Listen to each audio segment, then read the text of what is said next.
So today we're going to talk about a UK stock that is exploding. It's having a great move today. So we're going to talk about why that's moving up so much. And then we'll talk about Nike earnings last night, which I thought were actually pretty impressive. But what's more impressive is two UK stocks that I own that are really going to benefit from those earnings in particular, more than what probably Nike are going to benefit from them. So we'll also point them out for you in a little bit. Before we do, if you are on the Patreon, I did just drop an exclusive video last night, which is the Card Factory earnings review. It's about 20 minutes long. So if you take investing a little bit more serious, you like all the nitty gritty detail, then that video is for you. And we go into those earnings from Card Factory in a little bit more of detail. If you are a Patreon member, you get it for free. If you do want to see the exclusive content, you can sign up monthly. If you do want to sign up monthly, then what you do is you go and become a member. Join now. It's £6 a month, the price of a coffee, and considering all the information you get, and also for me as well, obviously the returns that we've had this year, I think we're up 45% in my personal portfolio this year, which obviously pretty impressive. It's not too bad at all for the 2 exclusive videos a week. The Discord with 600 members on as well to talk to, including me and what I'm buying and selling in real time. I actually just bought 2 brand new not UK, US growth stocks as well recently. So yeah, you want to find out what they are, you can join through there. If you do want to pay annually, you do save 15%, and that does work out as £5.10. It will be going up at the end of the year. On the 1st of January, prices will be going up to reflect the performance of the portfolio. So this is your time to get the price and get it locked in before the prices do go up to reflect the gains that we've had. Going back onto today's video though, and talking about these some of the stock moves today. First one is Greggs. A pretty good move from Greggs, up around about 7% today, which is a pretty decent move. I'm quite okay with that because my position in Greggs, it's not fully built, but I'm probably towards maybe 75%. So if this is Greggs starting to go on its run now and its recovery, I think I'm okay with that. I would like to maybe start buying it a little bit lower, a little bit averaging a little bit lower, but we'll see what happens with Greggs.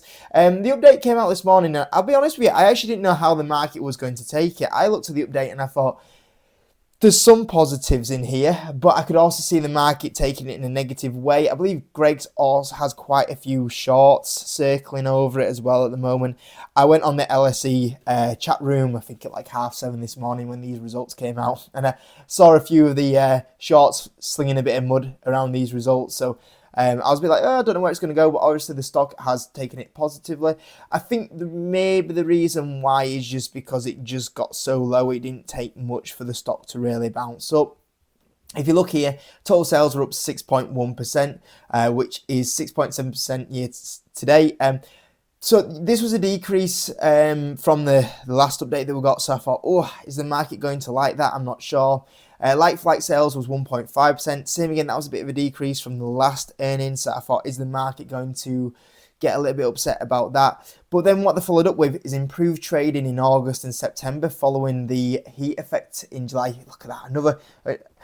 Honestly, the amount of weather that's get mentioned in these UK results at the moment is incredible. But yeah, they said that August and September have been stronger. What I'd like them to do is, it would have been good for them to disclose what that is. Are we talking 7%? Because if that's the case, then we were just back to where we were previously. But if we're starting to see 8%, 9%, then obviously that's absolutely amazing. I don't think it's 8 or 9% because I think they would have disclosed it potentially in that update. So maybe the market's thinking, okay, it was a little bit weaker, but actually trending then went back up in the right direction. I think the market also probably like this, which is marginally improved outlook for cost inflation in 2025. So I think the market really like that point of view. And obviously as well, they didn't change the full year guidance with them being in Q3 now. Would we see a profit downgrade in Q4? Potentially. I think if they're going to do a profit warning now, it probably would have come in this report potentially. I don't know. So yeah, overall I thought the update was okay. There was some, the sales and like-for-like went in the wrong direction, but maybe because of the talk about improved August and September and the cost inflation improved, maybe the stock's just that low that it went, okay, that's good enough for us. It's not getting any worse. We're going to bounce up. And maybe that's the case. So yeah, I thought it was okay. I didn't think it was amazing. I didn't think it was terrible. That's where we're at Greggs. And like I said, I think the stock price move was just because it's just gone so low, I think, realistically, more than likely. So that's my thoughts on Greg's. Moving on to the next one, Nike. Nike is currently up about 4.5% at the moment. I actually thought the numbers were really good. I expected the stock to maybe be up a little bit more than what it is. But there again, it is still trading at 42 forward times earnings. So I've always said this with Nike. It's like, it's why I've not really bought it, is that I don't think it's really baked in a lot of the problems that it's had. Like, so that's not cheap. 42 times earnings for a company. That's, for me, that's already pricing in significant amounts of recovery, and that's why I've not really bought Nike. But they are getting the recovery, which I guess is good. So there's two separate sides there really with Nike. EPS was a nice beat, to be fair. I think I posted on Monday's video, I said to you guys, if they don't beat that EPS, I'd be majorly concerned. But they did beat it. The bar looks very low, and it looks a good beat, to be fair. Revenue went positive, which is great because there was expected decline in growth, and they did beat by 710 million, which is no small beat, which is great. Now, for Nike, this is where the problem maybe was, is that the Nike Direct revenues were still down 4%, which you don't want to see, because if that happens, you want your direct revenues to be the better part, because then you're going to have better margins. The wholesale was up 7%, which is good. But obviously, like we said, the problem is that for Nike's situation, they want direct revenue up because that's better for the gross margins. And that's the case. I bet if you, so there, look, for example, there, I'm not making it up to you guys. Gross margins decreased 320 basis points. So if, a 3.2% decrease in your gross margins, that's because you're having to sell things at lower prices because your wholesale's growing faster than your direct. And that's probably your issue with those Nike earnings. Now, like I said, Nike's a big one for me because I own 2 UK stocks that will benefit if Nike is doing well. And the first one is JD Sports. And I'm surprised JD Sports isn't up more than what it is today. It's up around about 0.8%. But saying that, I think it had a strong week. Yeah, so it's had a bit of a strong week. So that might be the reason why with Nike. But yeah, because wholesale is doing so well, up 7%, who's going to benefit from that the most? The likes of JD Sports, the likes of Dick's Sporting Goods. So JD are really going to benefit from that situation, which is great. And having Nike return and doing really well, especially going into this Christmas period, will be really good for them. So yeah, I actually think that this earnings news, because wholesale was so strong, was probably a really big benefit for JD, which is great. The other benefit you're going to have as well is Zotefoams. So Zotefoams was actually down slightly today. Oh, it's just turned green actually, and I thought Zotefoams would probably be, if anyone, probably be up more than JD Sports, because the reason why is because they pointed to the key drivers at the moment being North America, wholesale and running. And when you look at running, it actually grew 20% in the current quarter for these running shoes. And as we know, Zotefoams is one of the big parts of the company.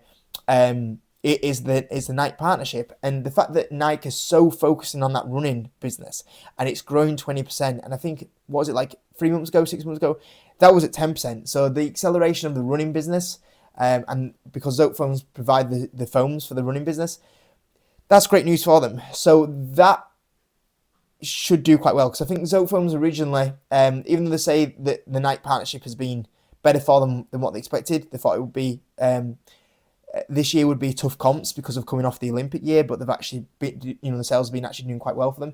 This is a really good benefit for Zotefoams, and I'm wondering, considering looking at Nike and looking at how the running shoes is such a big part of the business, and one of the best parts that's performing for them, are they going to look at Zotefoams and look at other ways that they can tie up that partnership with Zotefoams to get, extend that running business really?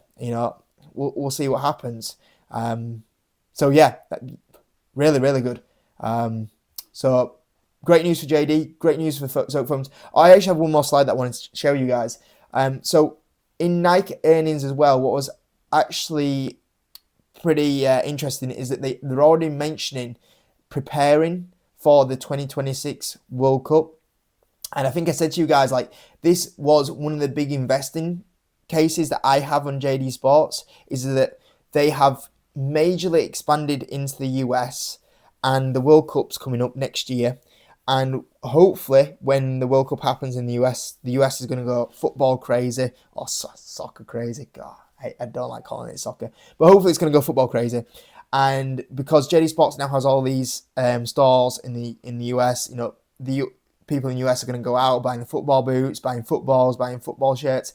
That they have a really good 2026, and that's, you know, really, like I've said multiple times before. The reason why I've invested in JD Sports is for 2026 is to get that summer trading with the World Cup and then the Christmas period. And I'm hoping by then JD Sports comes a £2 stock by then, or at least a £1.50 stock, and then we walk away from there. Because JD Sports isn't a stock that is in my hold forever list. Like, you give me £1.50, £2 on JD Sports, I'll take my profit and I'll walk away. It's not a stock that I want to hold forever. It's not a business in its early days where it's has so much room for expansion. Yeah, there's still a lot of room for international growth. There's still a lot of room for the US growth. But, you know, when you've got a World Cup in US and most of your revenues coming from US, though, that's the time when you have to execute ultimately. You know, you're not going to get a better period than that.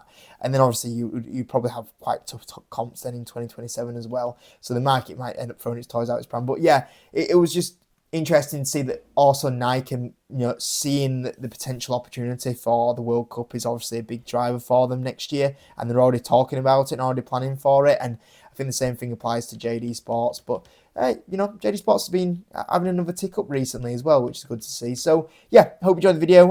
Thought we'd talk about Greg's and the earnings doing really well. JD Sports and the benefits of Nike at the moment, Zotefoams and the benefits of Nike as earnings at the moment, and Nike with just general solid earnings overall. And that's the video overall. So hopefully see you guys on the Patreon, and obviously enjoy the exclusive content on Card Factory. I won't be posting a earnings review on Greg's on the Patreon because obviously the update was, we've basically covered the whole update on YouTube there. But on the Patreon I should come out with probably 2 more exclusive videos this week. I'll probably do the analyst picks, and then I'll probably do either the UK or the US portfolio review. I'm thinking more about doing the UK portfolio review on there. And yeah, see you on there. And on the YouTube side of it, we're actually very close to 20,000 subscribers as well. So if we could get there soon, that'd be amazing. But I hope there was useful information in there, and I'll see you on to tomorrow's video.